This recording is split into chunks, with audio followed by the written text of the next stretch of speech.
Hey, thanks for joining the Severed Steel Level Editor Beta. I'm making a short 10-minute video where I'm going to make one room in the level editor and upload it to Steam so you can see the whole process. The goal of this video isn't something that you follow along with so much as it's something you just sit back, watch, so you can get familiar with some of the tools. So when you like hop into the editor, it's not just like total chaos. Like you kind of know a thing or two from watching me do it. You know which menus to click on. The goal of this video is just to get you familiar so you can hop in the editor, start having fun, start messing around. So, with that being said, let's get started. I will call this the room and create. Okay, so I'm just going to build the level and comment on what I'm doing so you can learn how I'm thinking. I'm first going to go to level settings and I'm going to shrink the bounds of the world because I just want to make a very small level.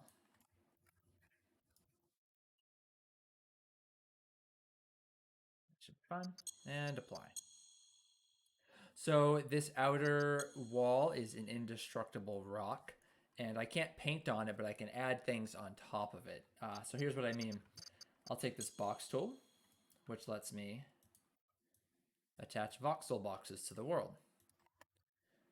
So everything in Sever Steel is made of these little things called voxels, and they can link together to make shapes. And whenever you shoot or do damage to the world, you are messing with voxels. So I'm going to coat the walls here with plaster voxels. Now this outer rock area, why don't you erase? Okay, this outer rock area you can't alter it, so these I'm going to put on top of it. Let's get some drywall. And I'm attaching drywall voxels to the world. For the floor, I will find some shiny wood. It's kind of cool. I'll stick with that. Okay.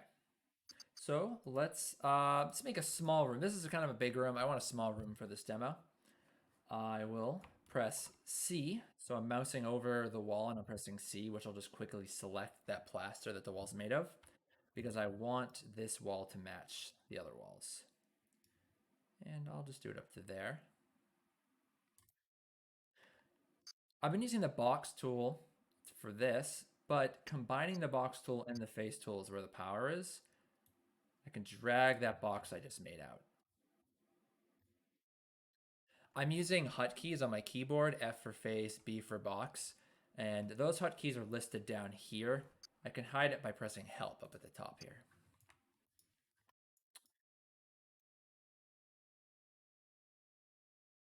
I might wonder, is this wall tall enough? Or is it too tall? I'll press play and hop in.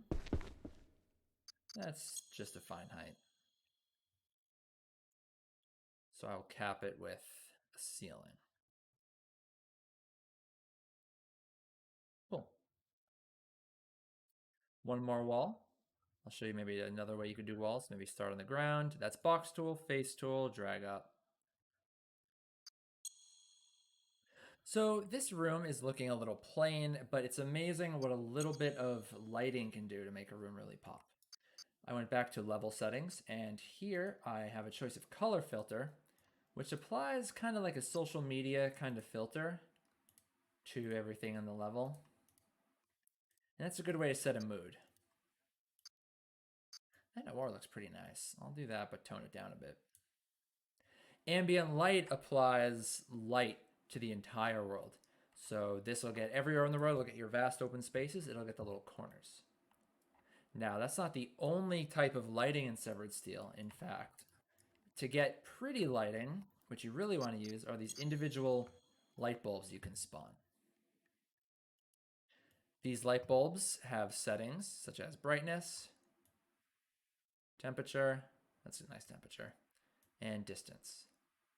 Now you might be tempted to crank the distance to the max to light a whole room, but that can run into performance problems on like mid to lower tier GPUs.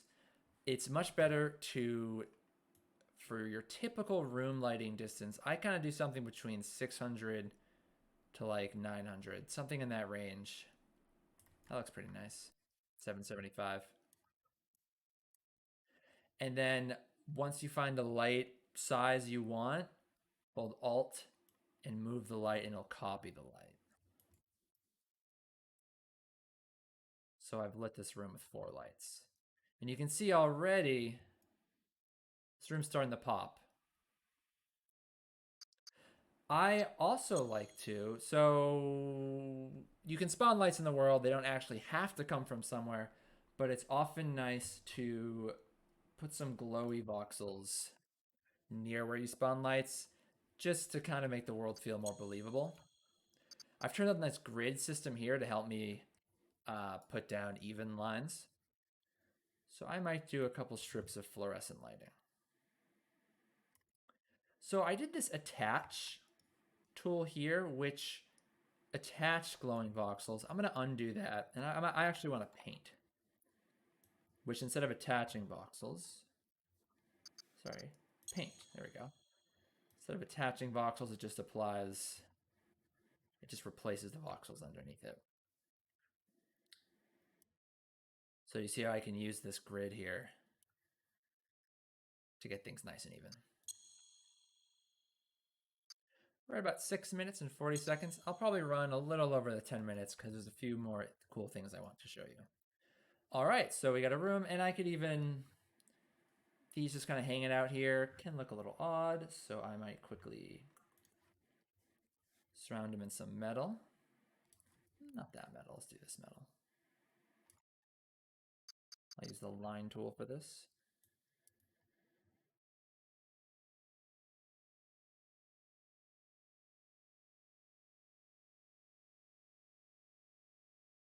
That's more like it. And maybe for the plaster, I press C to navigate to the plasters. Red, so maybe blue will look nice. And I'm just gonna paint the walls a bit. I find that usually having a couple tones on the walls looks nice. And if you really want to get nice, sometimes along the edges, a little trim, particularly a metal trim, can look nice.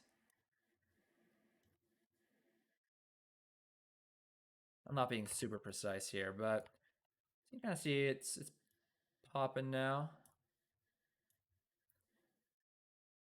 Nice. So everyone loves smashing through glass in severed steel. I'm going to put a window in right here. I use the box. I press B for box, R for remove to do that initial one. Then I'll swap the face tool and remove the rest of that surface. Under props, I can spawn glass and rotate with E. You might wonder how I swap back and forth between rotating and moving. W and E on the keyboard. Those shortcuts are here in the help menu, and you can also rebind them in the settings. So for glass, you start with planting the glass in the corner you want the glass to start from, and then you adjust length and height. Glass often is nice with a frame. That wood frame's kind of weird. Let's do metal. And same here. I'll save that. I try to save pretty often. Look at that. Fun. Okay, doors. Doors are also fun in severed steel. To do a door, I'll often spawn a door, figure out where in the world I want the door to go. This is a nice place for it. And then use the box tool to cut a hole for the door. Face tool to finish off the hole. This guy cut it slightly too large, so I will reattach some voxels. I think I can raise the door a bit to bridge that gap. And give the door frame.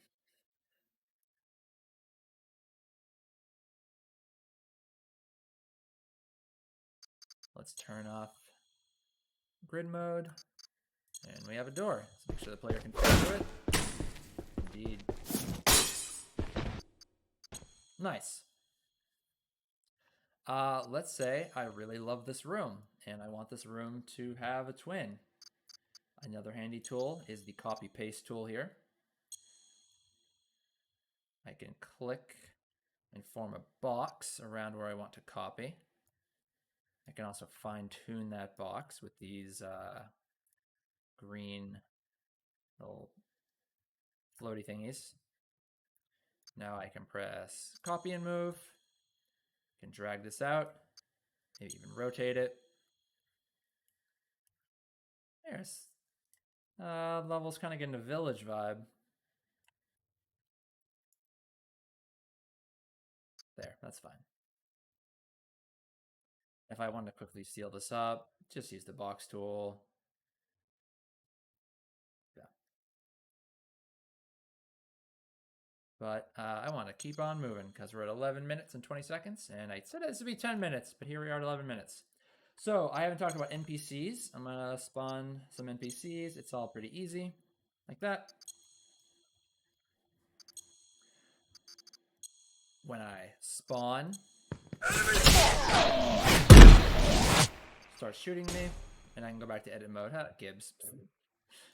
And here we are. Those Gibbs should despawn. Yeah, they did. Then the enemies are back. If I ever want to just explore the level, I can press this here and disable AI. The AI won't bother me. So that way I can test geometry or whatever without being bothered.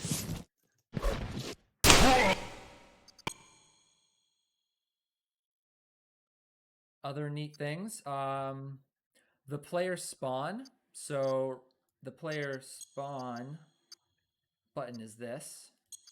Now create a player spawn. Represented by steel. You can also manually move the spawn if you prefer. So this is where the player will spawn if they started in arcade. Let's see if there's what else. A quick stair tool is something I just added that's nice and useful.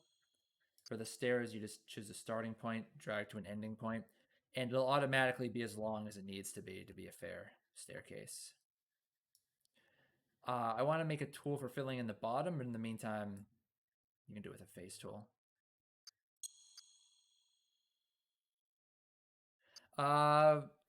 That's just about it to get started. I showed you how to use lights, how to put voxels down, how to erase voxels, how to paint with voxels. I showed you how to spawn NPCs, how to spawn props like glass and doors. And last but not least, here's how to upload your level. To upload, you need a description. This is a tutorial level. And you need a picture of the level for the workshop. It won't let you upload until you have a picture. So I will just snap a little picture like that. Then I can hit upload. And in a moment, if the upload is successful, bam, it'll pop up with a new page on the workshop with your level. To update your level, once you've has it uploaded, the level save remembers that the level already exists on the workshop, and this upload button becomes an update button. So, for example, I can snap a new picture and maybe alter the geometry. Maybe I'll paint the ceiling blue. I'll snap another picture. Yeah. And if I press update, it's not going to make a new level. It's going to update my old one. See? New level.